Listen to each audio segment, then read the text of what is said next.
بسم اللہ الرحمن الرحیم۔ السلام علیکم۔ Welcome to my YouTube channel Hooria. اللہ تبارک و تعالیٰ نے حضرت ایوب علیہ السلام کو بے شمار دولت سے نوازا تھا۔ دنیا میں موجود کوئی ایسی چیز نہیں تھی جو حضرت ایوب علیہ السلام کے پاس نہ ہو۔ حضرت ایوب علیہ السلام اپنے وقت کے ملٹی ملینئر تھے۔ پھر اللہ پاک نے ان کو آزمایا، ان سے سب کچھ چھین لیا۔ ان کی بہت ساری اولاد تھی اور ساری ایک ساتھ فوت ہو گئی۔ وسیع و عریض رقبے پر ان کی فصلیں جل کر راکھ ہو گئیں اور اللہ نے ان کو بے شمار بیماریاں لاحق کر دیں۔ پھر ایک دن حضرت ایوب علیہ السلام نے اللہ تبارک و تعالیٰ سے دعا کی اور اللہ سے رحم مانگا، جس کا ترجمہ کچھ یوں ہے: اور ایوب کو یاد کرو جب اس نے اپنے رب کو پکارا کہ مجھے بہت تکلیف ہو رہی ہے اور تو سب سے بڑھ کر رحم کرنے والا ہے۔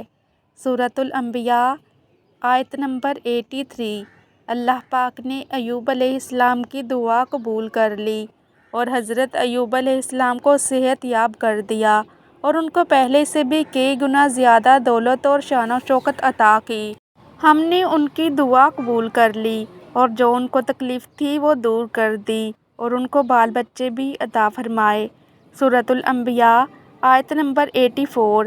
اس طرح اللہ نے قرآن میں حضرت زکریا علیہ السلام کی بے بسی کا واقعہ ذکر کیا۔ حضرت زکریا علیہ السلام کی بیوی بانجھ تھی، وہ بچے پیدا نہیں کر سکتی تھی۔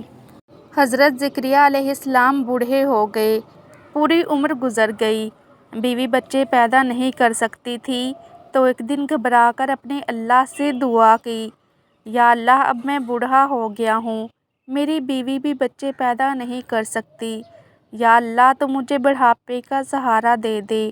اور اللہ نے دعا قبول کر لی اور ایسی بیوی میں سے بچہ دے دیا جو بچے پیدا کر ہی نہیں سکتی تھی۔ اور پھر حضرت زکریا علیہ السلام نے اللہ تعالیٰ سے کہا: اے میرے رب، میں تجھ سے مانگ کر کبھی محروم نہیں رہا۔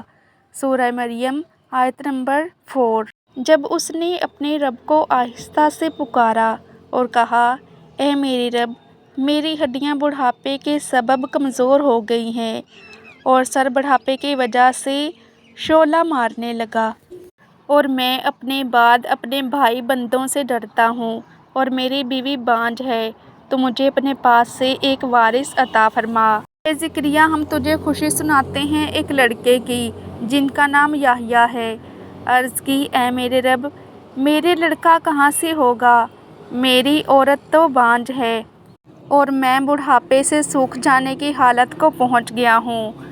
حکم ہوا کہ اسی طرح ہوگا کہ مجھے یہ آسان ہے، اور میں پہلے تم کو بھی تو پیدا کر چکا ہوں اور تم کچھ چیز نہ تھے۔ القرآن سورہ مریم۔ پھر قرآن میں اللہ نے حضرت یونس علیہ السلام کا واقعہ ذکر کیا کہ جب وہ مچھلی کے پیٹ میں گئی تو بے بسی کا یہ عالم، رات کا اندھیرا، دوسرا سمندر کے نیچے گہرائی کا اندھیرا، اور تیسرا مچھلی کے پیٹ کا اندھیرا۔ اور پھر حضرت یونس علیہ السلام نے بے بسی میں اللہ کو پکارا۔ قرآن پاک کی آیت جس کا ترجمہ کچھ یوں ہے: اندھیرے میں خدا کو پکارنے لگے کہ تیرے سوا کوئی معبود نہیں، تو پاک ہے، بے شک میں قصوروار ہوں۔ اللہ پاک فرما رہے ہیں: ہم نے یونس علیہ السلام کی دعا قبول کر لی اور ان کو وہاں سے نکالا جہاں سے نکلنے کے سارے راستے بند تھے۔ قرآن پاک کی ایک اور آیت جس کا ترجمہ کچھ یوں ہے: تو ہم نے ان کی پکار سن لی اور ان کو غم سے نجات بخشی۔ اللہ پاک نے یہ واقعات قرآن مجید میں اس لیے ذکر کیے کہ میرے بندو، مجھ سے کبھی نا امید نہ ہونا۔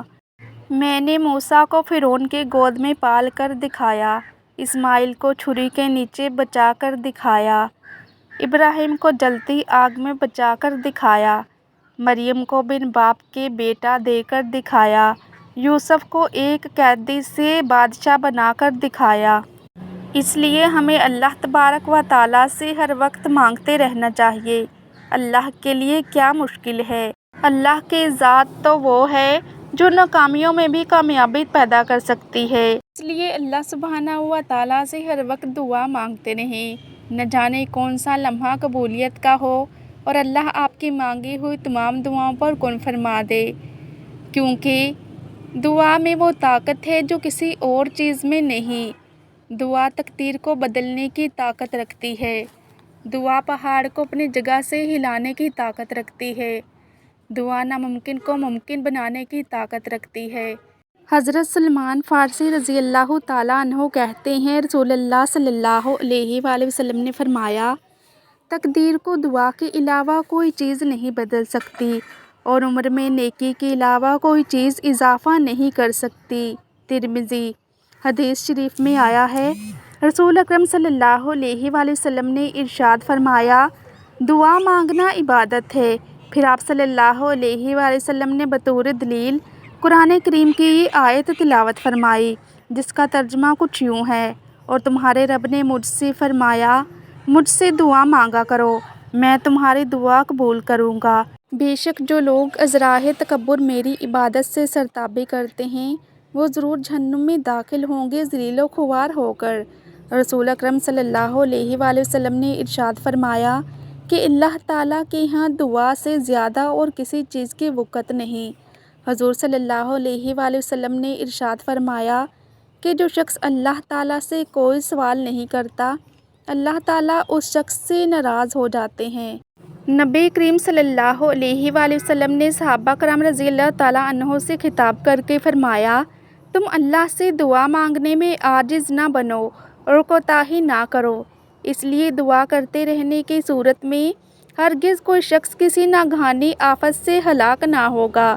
ایک اور جگہ ارشاد فرمایا، جو شخص یہ چاہے کہ اللہ تعالیٰ اس کی دعا سختیوں اور مصیبتوں کے وقت قبول فرمائیں، اس کو چاہیے کہ وہ بدحالی اور خوشحالی میں بھی کثرت سے دعا مانگا کرے۔ حضور صلی اللہ علیہ وآلہ وسلم نے فرمایا کہ دعا مومن کا ہتھیار ہے اور آسمان و زمین کا نور ہے۔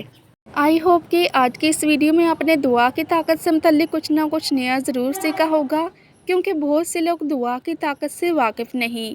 اس لیے ہمیشہ اللہ سبحانہ و تعالیٰ کی ذات سے دعا کرتے رہا کیجیے اور کبھی بھی اللہ کی ذات سے مایوس مت ہونا، کیونکہ آپ کی سچے دل سے مانگی گئی ایک دعا آپ کی پوری زندگی بدل سکتی ہے۔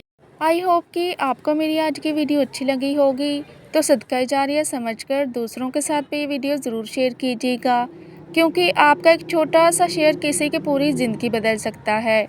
تو مزید ایسی ہی اسلامک ویڈیوز کے لیے میرے چینل کو سبسکرائب کرنا مت بھولیے گا، تاکہ آپ کو میری ہر نئی اپلوڈ ہونے والے ویڈیوز کا نوٹیفیکیشن ٹائم پر ملتا رہے۔ جزاک اللہ۔ خوش رہیں اور خوشیاں بانٹیں۔